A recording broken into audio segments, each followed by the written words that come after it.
हाय। इस वीडियो में हम क्लासेस पर एक मुख्तसर सी नज़र डालेंगे। ये वो सब्जेक्ट है जिस पर हम आगे चलकर ऑब्जेक्ट ओरिएंटेड प्रोग्राम में बहुत डिटेल में बात करेंगे। यहाँ पर हम क्लासेस की कुछ बुनियादी बातें देखेंगे कि पाइथन में कुछ बेसिक कॉन्सेप्ट्स से आपको ज़रूर फेमिलियर होना चाहिए और इसे हम यहाँ पर बहुत सिंपल रखेंगे। क्लासेस की बात करें तो चलें हम एक क्लास रेक्टेंगल बना लेते हैं। Class rectangle. अब इस क्लास रेक्टेंगल के लिए हमें पहले इनिशियलाइज़र की ज़रूरत होगी और इनिशियलाइज़र इम्प्लीमेंट तब होता है जब हमें यानी इसको इम्प्लीमेंट करने के लिए हमें डंडर इनिट मेथड की ज़रूरत होती है। डंडर मेथड ये वो मेथड है जो तब रन करता है जब एक ऑब्जेक्ट बना लिया जाता है। जब आप अपने ऑब्जेक्ट के लिए एक इंस्टेंस क्लास बनाएंगे तो इसके दो स्टेप्स होंगे।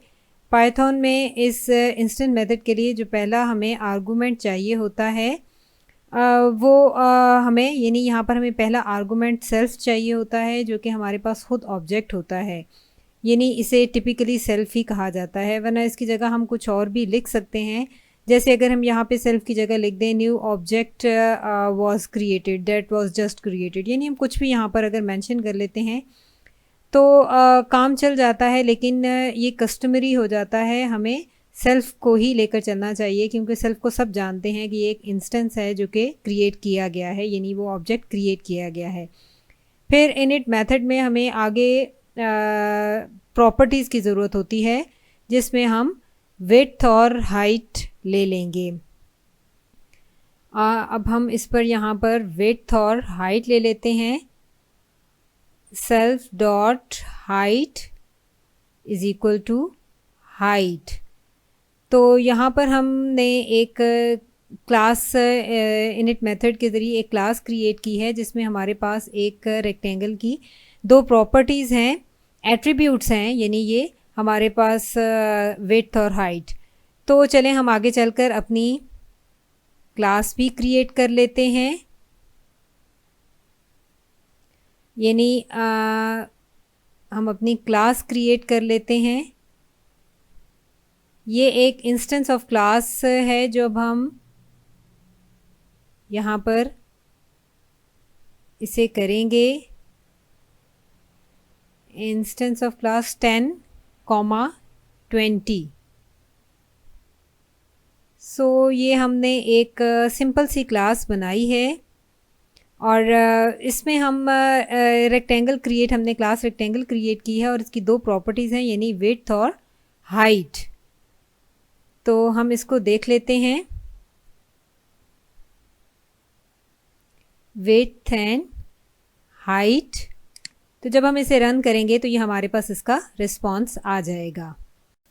ये दो प्रॉपर्टीज़ के साथ हमने जो क्लास क्रिएट की है, अगर इसमें हम क्यूरी के बाद विड्थ को 100 पर सेट कर दें तो आप देख सकते हैं कि हमारे पास 100 भी रिस्पॉन्स आ गया है रन करने के बाद। अब अगर हम यही दोबारा इसको पेस्ट कर लेते हैं, दोबारा इसी फंक्शन को दोबारा पेस्ट करने के बाद हम इसमें ऐड करते हैं तो हमारे पास, अगर हम इसको दोबारा यही सब कुछ यहाँ पर दोबारा पेस्ट कर लें तो हम इसमें आगे मज़ीद एट्रीब्यूट्स ऐड करेंगे जो कि हमारे पास आ जाएंगे। हम यहाँ पर ऐड कर लेते हैं, एक मिनट, यहाँ पर हम इसको सेट करने के बाद अगर हम यहाँ पर देख लेते हैं कि हम इसके यहाँ पर हम मज़ीद हम एरिया ऐड कर लेते हैं जो कि हमारे पास एट्रीब्यूट्स होंगे, यानी मेथड्स होंगे और वो कॉलेबल होंगे। हम इसमें इंस्टेंस मेथड पर काम करेंगे जिसमें हमें दोबारा ऑब्जेक्ट, यानी वो उसी ऑब्जेक्ट पर काम करेगा जो सेल्फ के नाम से है एरिया। वही एरिया ऐड कर लेंगे हम, एरिया, और सेम ऑब्जेक्ट सेल्फ के साथ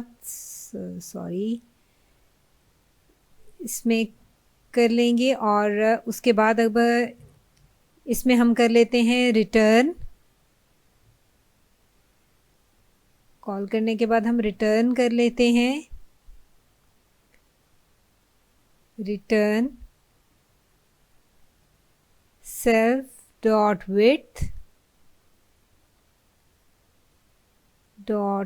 width into self dot height,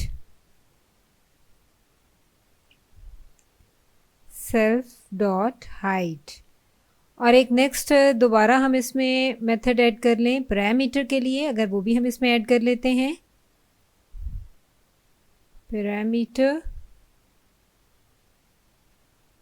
और अगर हम पैरामीटर को कॉल करेंगे उसी ऑब्जेक्ट के थ्रू तो हम रिटर्न कर लेंगे यहाँ पर return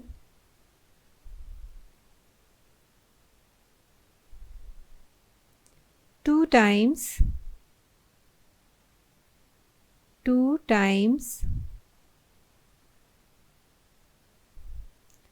self dot width plus self dot height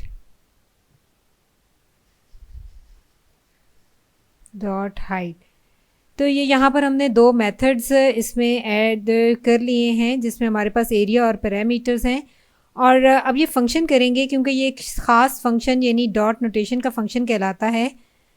तो इसको अगर हम देख लें, यहाँ पर अगर हम इसे कर लेते हैं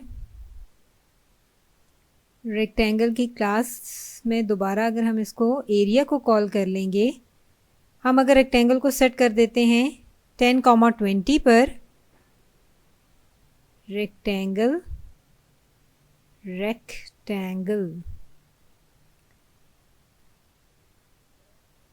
10,20, और अब हम एरिया को कॉल करेंगे क्योंकि एरिया कॉलेबल है। एरिया को अब हमने कॉल करना है, सो अब हम यहाँ पे एरिया को कॉल कर लेते हैं।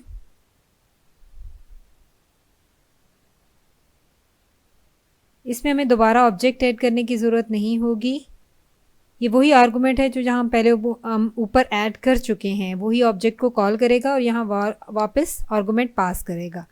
देख सकते हैं आप हमारे पास रन करने के बाद आंसर आ जाता है 200। और अगर इसी तरह से हम पैरामीटर को कॉल कर लेंगे, पैरामीटर को अगर हम यहाँ पर इसी तरह से कॉल कर लें तो ये उसी तरह से ऑब्जेक्ट पर काम करेगा जो हम ऊपर डिफाइन कर चुके हैं, तो हमारे पास आंसर आ जाएगा 60। यहाँ पर ऊपर सेल्फ की जगह अगर हम कुछ और इस्तेमाल कर लेते हैं, लाइक हम यहाँ कुछ और लिख लेते हैं, फॉर एग्ज़ाम्पल अगर हम यहाँ समथिंग मेंशन कर लेते हैं तो ऐसा ऐड करने से पाइथन को कोई फ़र्क नहीं पड़ेगा, लेकिन कोड रीडर ज़रूर कंफ्यूज हो सकता है। इसलिए यहाँ पे हमें सेल्फ का ही इस्तेमाल करना चाहिए, क्योंकि सेल्फ से रीडर्स को ऐसा लगेगा कि यहाँ पे अगर आप कुछ और यूज़ करते हैं सेल्फ की जगह तो कि रीडर समझेगा कि आप कुछ और काम कर रहे हैं।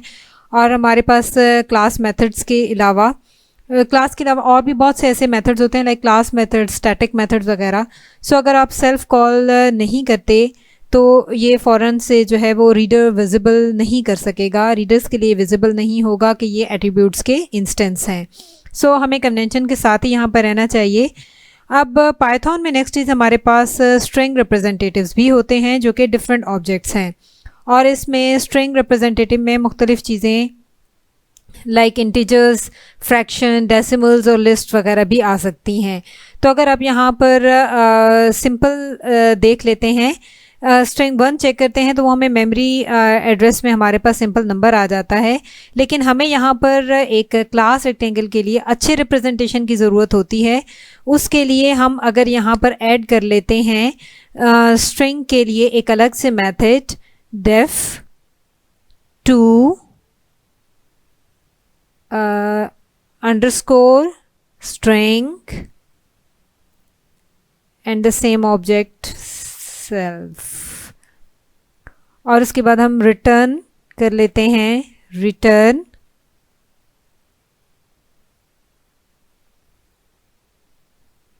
और रिटर्न में हम कर लेंगे रेक्टेंगल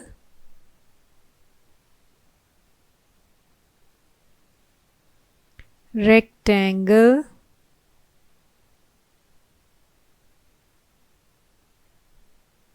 और रेक्टेंगल में हम देख लेते हैं width is equal to 0 and height। अब ये सब कुछ एक मेथड क्रिएट करने के लिए हम यहाँ पर हमने दोबारा कॉपी किया और इसको हमने मेथड को ऐड कर लिया। फॉर्मेट ले लेंगे हम और फॉर्मेट लेने के बाद अगेन हम रेक्टेंगल 10,20 क्रिएट कर लेंगे और उसके बाद हम स्ट्रिंग को कॉल करके देखेंगे। हाइट अगेन रेक्टेंगल हमारे पास 10,20 होगा, तो हम यहाँ पर अगर अगेन स्ट्रिंग को कॉल करते हैं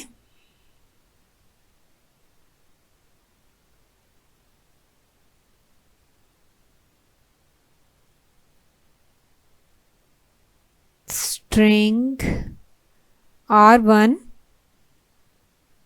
टू स्ट्रिंग, तो इसको रन करने के बाद हमारे पास आंसर आ जाएगा रेक्टेंगल विड्थ। यहाँ पर अगर हम दोबारा क्लास रेक्टेंगल को कॉपी करते हैं और अगर सिंपल str इंस्टेंट मेथड के ज़रिए अगर हम काम नहीं चलाते और हम पाइथन का दिया हुआ एक कंप्लीट कोड इस्तेमाल अगर कर लेते हैं, यहाँ पर हम दोबारा इसको एक मेथड को स्ट्रिंग मेथड को दोबारा इस्तेमाल करते हैं जो कि हमारे पास डंडर मेथड है, यानी डंडर स्ट्रिंग मेथड हमारे पास आ जाता है। और जब हम इसको उसी तरह से return rectangle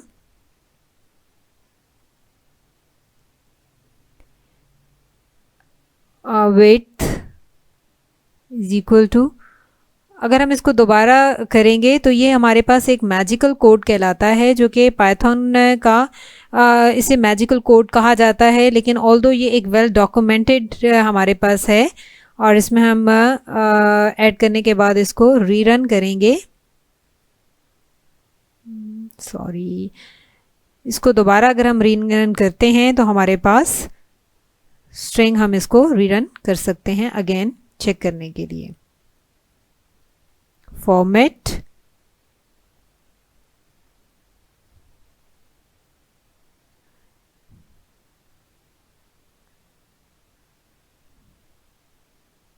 self dot height, और अगर हम इसको दोबारा कर लेते हैं, यहाँ पर अगेन हम लिख लेते हैं प्रिंट स्ट्रिंग R। अगर हम सिंपल इसको देख लेते हैं तो हम इसका चेक कर सकते हैं कि ये रन करने से हमारे पास सेम आंसर आएगा। और अब अगर हम एक सिंपल सी लिस्ट ले लें और उसको रिप्रेजेंट करना चाहें तो हम उसकी रिप्रेजेंटेशन हासिल कर सकते हैं।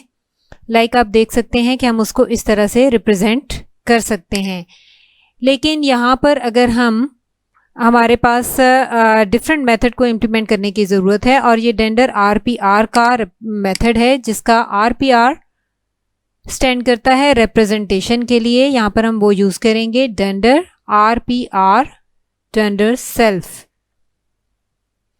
क्योंकि कुछ केसेस में हमारा स्ट्रिंग सब्जेक्ट ऑब्जेक्ट बना लेता है लेकिन जहाँ वेरिएबल्स बहुत ज़्यादा हों वहाँ पर ये मुमकिन नहीं होता है, तो वहाँ पे हमें इस तरह की रिप्रेजेंटेशन की ज़रूरत होती है। अगर हम इसी रिटर्न को यहाँ पर कॉपी कर लें तो हम देखेंगे कि हमारे पास स्ट्रिंग की रिप्रेजेंटेशन चेंज नहीं होगी क्योंकि विड्थ और हाइट हमारे पास वही सेम है 10-20।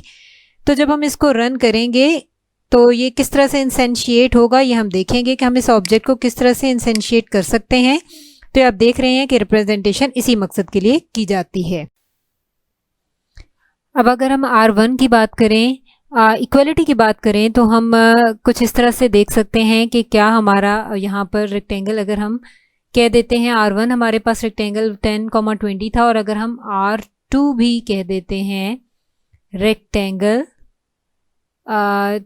10,20 अगर हम यहाँ ले लेते हैं, और फिर अगर हम अब R1 को ये कह देते हैं कि R1 इज़ नॉट R2, तो देखें यहाँ पर हमारे पास क्या रिस्पॉन्स आएगा, हम यहाँ पर कहेंगे ट्रू। और इसी तरह से अगर हम प्रिंट करवा लेते हैं, print R1 is equal to R2, तो यहाँ पर करने के बाद हमारे पास फॉल्स आ जाएगा।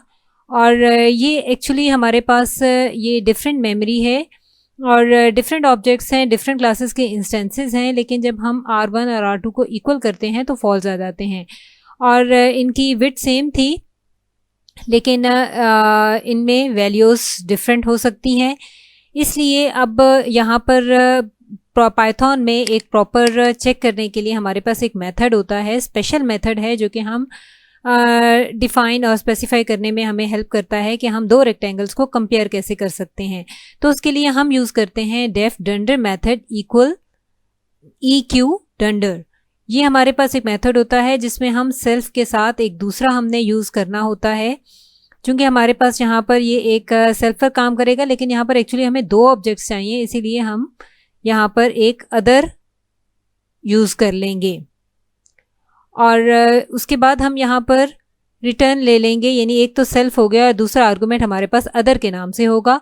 अब हम इसे इनिशियल भी रखें तो हमें कॉम्प्लीमेंट करने के लिए कुछ और ऐड करना होगा, इसलिए हम यहाँ पर ये कहना चाह रहे हैं कि दो रेक्टेंगल्स इक्वल होने चाहिए अगर इनकी विड्थ और हाइट सेम है। तो फिर हम इस तरह से रिटर्न ले लेंगे सेल्फ डॉट विड्थ और सेल्फ डॉट हाइट। तो अगर हम इसको टपल्स में लिखना चाह रहे हैं तो हम इसी तरह से लिखेंगे, टपल के साथ हम इसको इस तरह से रिटर्न करेंगे। लेकिन इसके कुछ और भी मेथड्स होते हैं, जिस तरह से आप प्रेफर करना चाहें। अदर डॉट विड्थ और अदर डॉट हाइट। लेकिन हम देखेंगे कि हमें यहाँ पर टपल से ज़्यादा एक्सप्रेसिव क्या लग रहा है। तो अगर आप इसको डिफरेंट तरीके से इस्तेमाल करना चाहें तो आप इसको और तरीके से भी लिख सकते हैं। फॉर एग्जांपल, अगर आप इसको इस तरह से मेंशन करते हैं, self dot width is equal to other dot width and self dot height is equal to other height, तो ये ज़्यादा एक्सप्रेसिव होगा।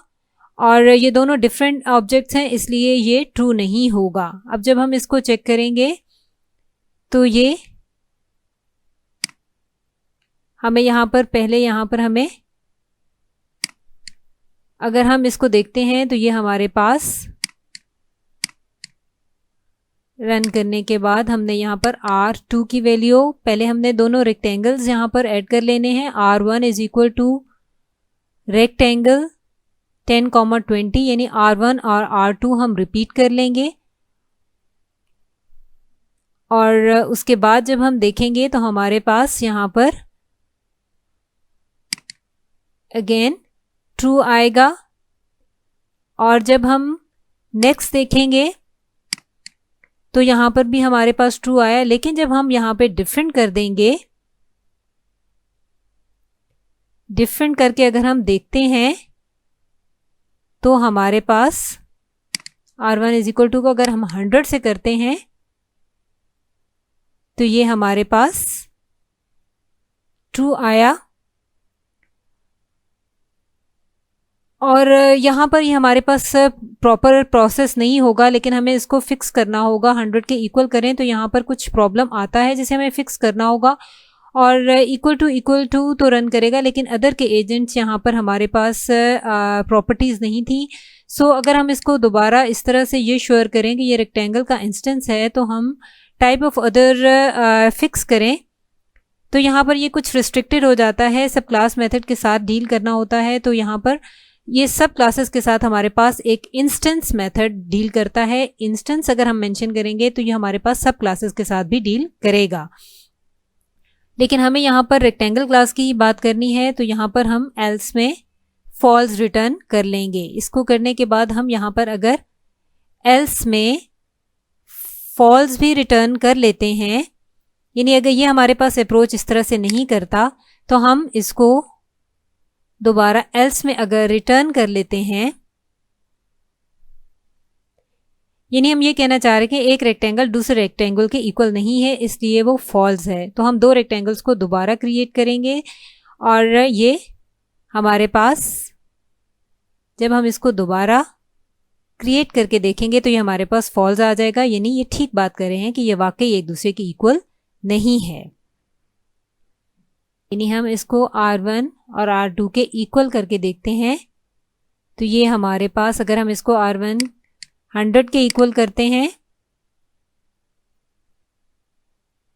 ये हमारे पास फॉल्स आ जाता है। कंपैरिजन के अब हमारे पास और भी बहुत से मेथड्स होते हैं, जैसा कि हम लेस देन के लिए LT भी इस्तेमाल कर सकते हैं, और इसके अलावा भी हमारे पास बहुत से ऑपरेटर्स हैं, जैसा कि डेंडर। अगर डेंडर LT हम लेस देन के लिए यूज़ करते हैं तो डेंडर GT हम ग्रेटर देन के लिए भी इस्तेमाल कर सकते हैं, और इसी तरह से NT फॉर नॉट इक्वल के लिए भी यूज़ करते हैं, और इसी तरह से और भी बहुत से हैं, बहुत वेल डॉक्यूमेंटेड हैं ये सब। तो अगर हम इसको लिख कर देखना स्टार्ट करें तो हम इसको इस तरह से करेंगे, डेफ डेंडर LT के थ्रू हम इसको करेंगे, LT डेंडर। और इसमें हमें एक ये असल में लेस देन एक बाइनरी हमारे पास ऑपरेटर है जिसमें दो प्रिंट्स होते हैं हमें, यानी इसमें दो ज़रूरत होती है। एक तो हमें सेल्फ की ज़रूरत होती है जो कि लेफ़्ट हैंड ऑपरेट करता है, और एक हमें राइट हैंड ऑपरेंड की भी ज़रूरत होती है। इसको अगर हम इम्प्लीमेंट यूँ करें, यानी एक रेक्टेंगल, यहाँ पर हम आगे कह देंगे कि एक रेक्टेंगल दूसरे रेक्टेंगल से छोटा होता है,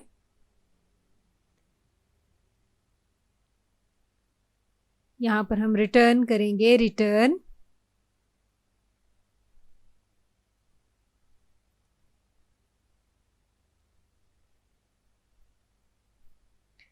टेंस को क्लास राइटर होने की हैसियत से यहाँ पर है कि आप कैसे रेक्टेंगल्स को ऑर्डर करते हैं उसको डिफ़ाइन करने के लिए। और यहाँ पर हम एरिया को चूज़ कर लेंगे, एरिया को चूज़ रिटर्न करेंगे, यानी हम ये कंप्यूट करेगा कि ये बताने के लिए कि ये लेस है या नहीं, और अगर ये ना हुआ तो हम एल्स में भी रिटर्न करेंगे। हम एल्स में भी रिटर्न कर लेते हैं, यानी अदरवाइज अगर ये नहीं होता तो हम इसमें क्या करेंगे, रिटर्न नॉट इम्प्लीमेंटेड। अब हम इसमें R1 और R2 ले लेंगे और दोनों का कंपैरिजन करेंगे। दोनों का कंपैरिजन करने के लिए यहाँ पर हम इसकी वैल्यूज़ अगर चेंज कर लें, 100 और 200 करके अगर हम इसको देखते हैं, अब अगर हम प्रिंट कर लेते हैं कंपैरिजन के लिए कि R1 इज़, हम कह देते हैं लेस देन R2,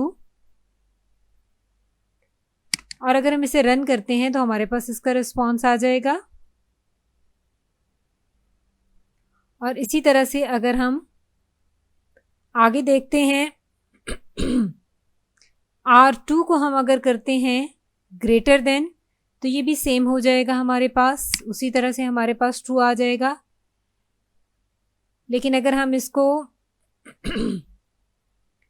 फ्लिप करके देखें तो पाइथन हमें उसका भी रिस्पॉन्स देगा। यहाँ पर पाइथन हमें फॉल्स दिखा देगा। यहाँ पर पाइथन ने इसको फ्लिप किया और ग्रेटर देन भी अप्लाई फंक्शन कर दिया ऑटोमेटिकली। और इसी तरह से यहाँ पर अगर हम ये कह दें कि R1 is greater than equal to R2, तो यहाँ पर हम इसको मज़ीद हम यहाँ पर ये इम्प्लीमेंट नहीं होगा, ये यहाँ पर ये चीज़ जो है वो सपोर्ट ही नहीं की जाएगी, इसलिए यहाँ पर हम इसको इम्प्लीमेंट नहीं कर सकेंगे। और अब अगर हम विड्थ और हाइट वाली प्रॉपर्टी की तरफ वापस जाएं और इस सिंपल वर्जन को अगर हम दोबारा लिखते हैं जिसमें हमारे पास क्लास रेक्टेंगल था, एक्चुअली एरिया और पैरामीटर के कोड को अगर हम थोड़ा सिंप्लीफाई करें तो हम उसको किस तरह से करेंगे। यहाँ पर हम ले लेते हैं दोबारा R1 is equal to rectangle और यहाँ पर हम ले लेंगे 10, 20 और अब अगर हम यहाँ पर R1 ले लेते हैं डॉट विड्थ और उससे में हम कर लेते हैं इज इक्वल टू 100। यहाँ पर अगर हम प्रिंट ले लें तो हमारे पास देखें क्या, जब हम रन करेंगे तो हमारे पास आंसर आ जाएगा हाँ -100। यहाँ पर अब हमारे पास माइनस में आंसर आ रहा है। और इसी तरह से अगर हम प्रिंट ले लेते हैं R1 डॉट अंडरस्कोर विड्थ का, तो ये एक सिंपल से वर्जन में हमारे पास आंसर आ जाएगा 10। अब यहाँ पर कुछ और भी चीज़ें हो रही हैं। एक तो ये कि विड्थ प्रॉपर्टी और हाइट प्रॉपर्टी तक हमारी डायरेक्ट एक्सेस है, लेकिन हम विड्थ पर ज़्यादा फोकस करें तो यूज़र्स इसे नेगेटिव पर भी रख सकते हैं। लेकिन अगर हम ऐसी कोई लॉजिक रखना चाहें कि लोग विड्थ को नेगेटिव वैल्यू पर सेट ना करें क्योंकि इसमें कोई सेंस नहीं है और रेक्टेंगल को नेगेटिव विड्थ पर या हाइट पर रखे जाने से इसे काम ठीक नहीं होगा, यानी इसे पॉजिटिव होना चाहिए। यहाँ तक कि ज़ीरो का भी कोई सेंस नहीं बनता। ऑफ कोर्स हम पाइथन में प्रॉपर्टीज़ को सेट करने और हासिल करने के लिए यानी सेटर्स और गेटर्स के लिए भी मेथड का इस्तेमाल करते हैं। अब मेथड को अगर हम सेट और गेट के थ्रू अगर हम बात करें तो इन बात का क्या मतलब है, अब आगे हम इन चीज़ों को भी देख लेते हैं। एक्चुअली हम ऐसा करने से अपने वेरिएबल्स को प्राइवेट बना रहे होते हैं। हम देखते हैं कि वो किस तरह काम करते हैं। प्राइवेट वेरिएबल करने का बनाने का मकसद, कहने का मकसद ये है कि हमारे पास पाइथन में ट्रूली अगर हम बात करें तो प्राइवेट वेरिएबल जैसी कोई चीज़ नहीं होती, लेकिन ये एक कन्वेंशन है। हम अपने वेरिएबल्स के सामने अंडरस्कोर रखते हैं या अपनी प्रॉपर्टीज़ के सामने अंडरस्कोर रखते हैं और हम अपने क्लास के दूसरे यूजर्स को ये बताते हैं एक्चुअली कि प्राइवेट वेरिएबल है और प्लीज़ इसे टच ना करें, मॉडिफाई ना करें या इसके साथ कुछ मेस ना करें। लेकिन ज़ाहिर है अगर वो ऐसा करना चाहें तो कर सकते हैं और इसमें कुछ गड़बड़ अगर होती है तो ये उनका प्रॉब्लम होगा, लेकिन इसको चेंज करना उनके लिए मुमकिन होता है। अब अपने क्लास के यूजर्स को बाज़-औक़ात ये एग्जैक्टली बता सकते हैं कि यहाँ क्या हो रहा है या क्या हो सकता है और इनके पास कोई रीज़न हो तो वो डायरेक्टली एट्रीब्यूट को चेंज कर सकते हैं। हम एक्चुअली ऐसे लोगों से नहीं चाहते कि वो विड्थ और हाइट को डायरेक्टली इस्तेमाल करें, बल्कि इसकी बजाय उन्हें गेटर्स या सेटर्स का इस्तेमाल करना चाहिए। यहाँ पर हमारे पास क्लास में गेटर्स और सेटर्स के मेथड होते हैं जिसको हम अभी अप्लाई करेंगे और हम अपने कुछ प्रॉब्लम्स उनसे फिक्स कर सकते हैं। बेसिकली जब हम गेट विड्थ फंक्शन का इस्तेमाल करते हैं तो हमारे पास विड्थ ही रिटर्न होती है। अब यहाँ पर अगर हम देख लेते हैं गेट अंडरस्कोर विड्थ सेल्फ और उसमें अगर हम रिटर्न कर लें हमारे पास सेल्फ अंडरस्कोर विड्थ, यही हमारे पास रिटर्न होगा। और उसके बाद अगर हम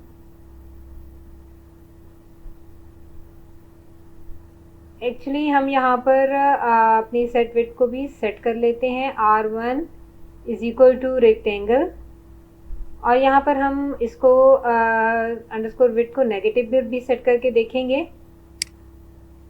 और एक्चुअली हम यही चाहते हैं कि हमारे यूज़र्स इनको नेगेटिव वैल्यू पर हम सेट करने से इन्हें रोकना चाहते हैं। लेकिन यहाँ पर कुछ प्रॉब्लम ऐसी है कि आपके पास मंकी पैचिंग कुछ होती है जिसको हम आगे चलकर मज़ीद डिटेल से देखेंगे। हम नहीं चाहते यूज़र्स को अलाउ करना कि वो इसे नेगेटिव पर सेट करें या फिर इवन ज़ीरो पर भी सेट करें। अब अगर हम इसको यहाँ पर करते हैं तो ये माइनस में ही हमारे पास रिस्पॉन्स आएगा। इसी तरह से गेट के साथ हम सेट मेथड भी यूज़ अगर कर लें तो यहाँ पर हम अगर सेट अंडरस्कोर विड्थ हम यूज़ करते हैं तो यहाँ पर हम ये कह सकते हैं कि अगर विड्थ को हम लेस देन या इक्वल टू कह दें 0 के, तो यहाँ पर हम अपना एक एरर रेज कर लेते हैं। वैल्यू एरर हमारे पास आ जाएगी कि इसको हमेशा पॉजिटिव ही होना चाहिए, विड्थ मस्ट बी पॉजिटिव। अब जब हम अगर नेगेटिव पे रखेंगे, सेट करेंगे, तो ये हमारा सेटअप किस तरह से रन करता है। अदरवाइज हम क्या चाह रहे हैं कि हम अपनी सेल्फ डॉट विड्थ को इक्वल टू कर देंगे, अंडरस्कोर विड्थ को इक्वल टू कर देंगे विड्थ के। और अब जब हम इसको इस तरह से रन करेंगे, यहाँ पर हमें विड्थ को रन करने का भी प्रॉपर तरीका यही होता है कि हम उसको यहाँ पर भी अंडरस्कोर के साथ या पैरेंथेसिस के साथ ही हम इसको रन करते हैं।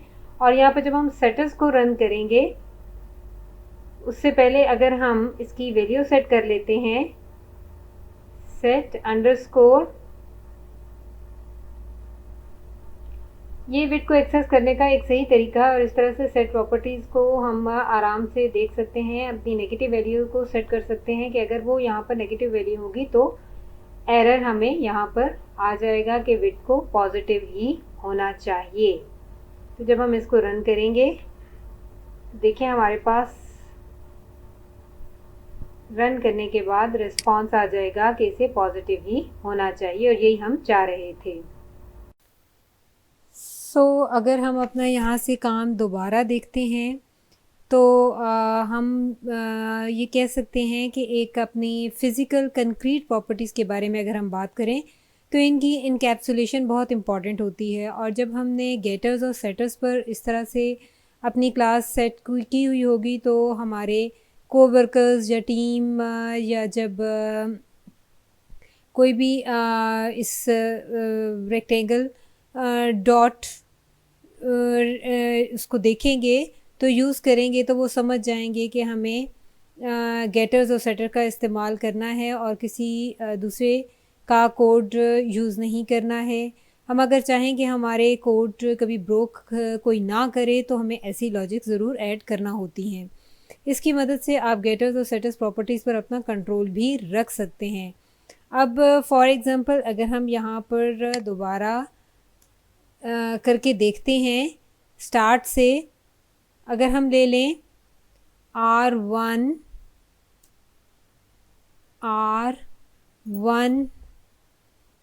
इज़ इक्वल टू रेक्टेंगल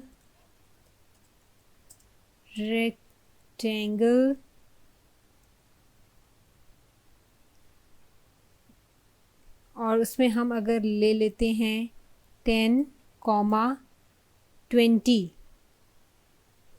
तो यहाँ पर हम अगर प्रिंट ले लें, प्रिंट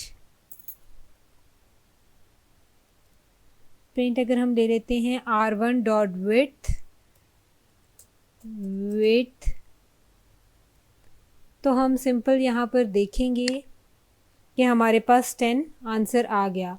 और इसी तरह से अगर हम इसको नेगेटिव पे सेट कर देते हैं, R1 dot width is equal to -100, और अगर हम इसको प्रिंट करते हैं, प्रिंट R1, अगर हम इसको प्रिंट कर लें तो हमारे पास -100 विड्थ और हाई 20 सेम हमारे पास रिस्पांस आ जाएगा। अब यहाँ पर सो ये है कि जिस तरह से पहले हमारा काम चल रहा था, तो हमने कह सकते हैं कि क्लास को अगर हमने रिलीज़ कर दिया है और अब अगर हम ये चाहें कि लोगों को यहाँ पर वैल्यू नेगेटिव सेट नहीं करनी चाहिए, तो उसका सोल्यूशन एग्जैक्टली वही है जो पहले हमने आपको बताया है, यानी गेटर्स और सेटर्स का। लेकिन यहाँ पर हम कंपैटिबिलिटी को अगर ब्रेक नहीं करना चाह रहे, तो पाइथन में ऐसा करने के लिए पाइथन हमें ज़रूर अलाउ करता है, और यही वो वजह है जिसमें हम गेटर्स और सेटर्स वेरिएबल से स्टार्ट मोस्टली नहीं लेते हैं।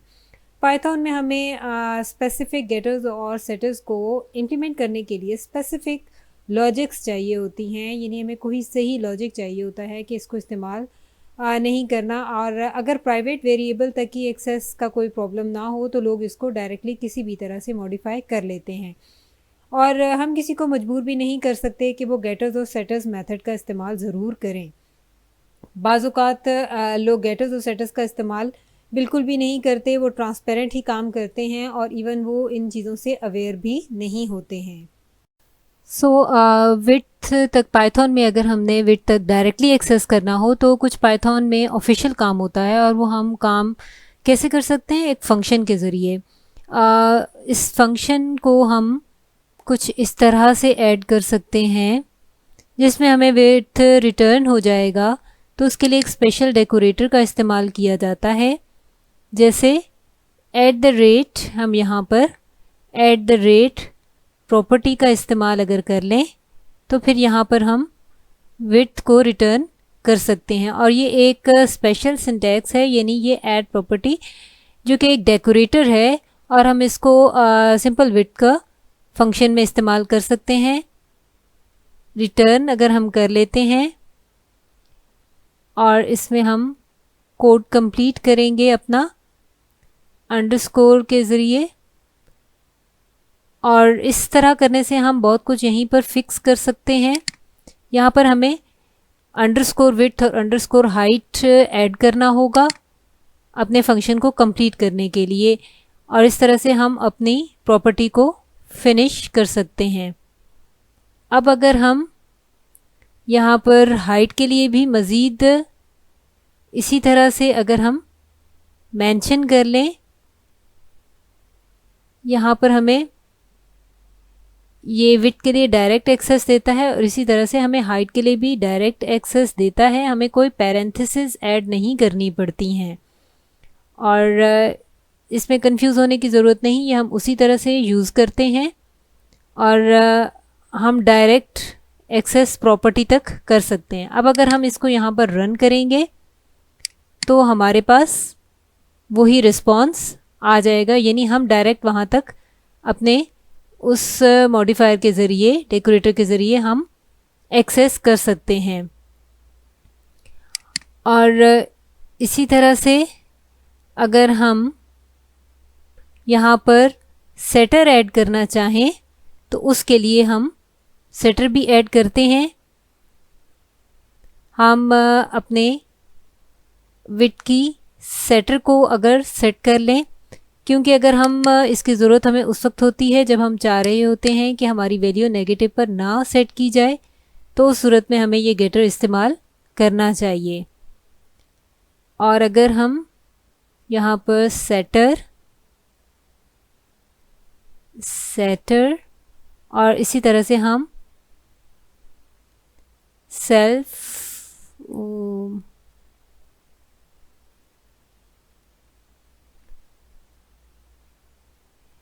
इसको अगर हम ऐड कर लेते हैं, इफ विड्थ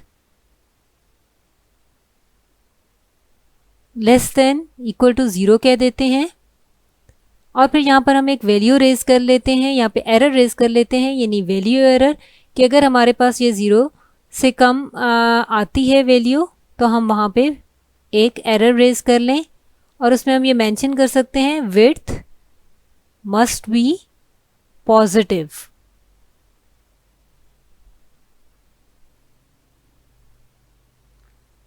सेटर के लिए यहाँ पर अदरवाइज हम यहाँ पे कह सकते हैं सेल्फ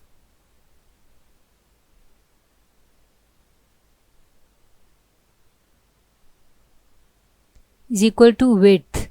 ये हमारे पास जो डेकोरेटर प्रॉपर्टी है वो मेथड को मॉडिफाई कर देता है, और इस तरह से ये दोनों मेथड्स एक दूसरे में दखल नहीं देते हैं।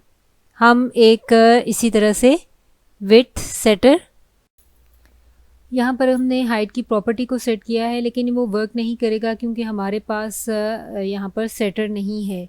और हमने यहाँ पर इसको इस तरह से सेट कर लिया है। और अब अगर हम यहाँ पर ये देखना चाहें कि ये इनिट मेथड के अंदर डायरेक्ट हमारे पास ये इसके विड्थ तक एक्सेस हो जाती है, तो हम यहाँ पर इसको एक प्रिंट लेकर देख सकते हैं, जो कि कोई इतना अच्छा आइडिया नहीं है, लेकिन जस्ट हम ये देखने के लिए कि यहाँ पर हमारे पास एक डायरेक्ट एक्सेस होती है। हम यहाँ पर अगर ऐड कर लें गेटिंग विड्थ, तो हम यहाँ इसको अगर रन करेंगे तो आप देख सकते हैं कि हमारे पास ये सेम रिस्पॉन्स आ जाएगा।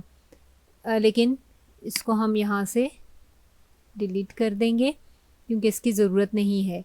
और अब अगर हम यहाँ पर देखते हैं अपने गेटर और सेटर मेथड के ज़रिए, यहाँ पर अगर हम वैल्यू को चेक करेंगे तो हमारे पास रन होगी। और अगर हम अब इस वैल्यू को r1 डॉट विड्थ को अगर अब हम नेगेटिव वैल्यू पर सेट करें इज इक्वल टू -100, और अब अगर हम इसको प्रिंट ले लेते हैं, प्रिंट, तो हमारे पास r1 डॉट विड्थ, अगर हम यहाँ पर इसको इनिट मेथड के अंदर इसको रन करना चाहें तो हमारे पास वही एरर रेज हो जाएगा जो हमने यहाँ पर सेट किया था कि वैल्यू मस्ट बी पॉजिटिव।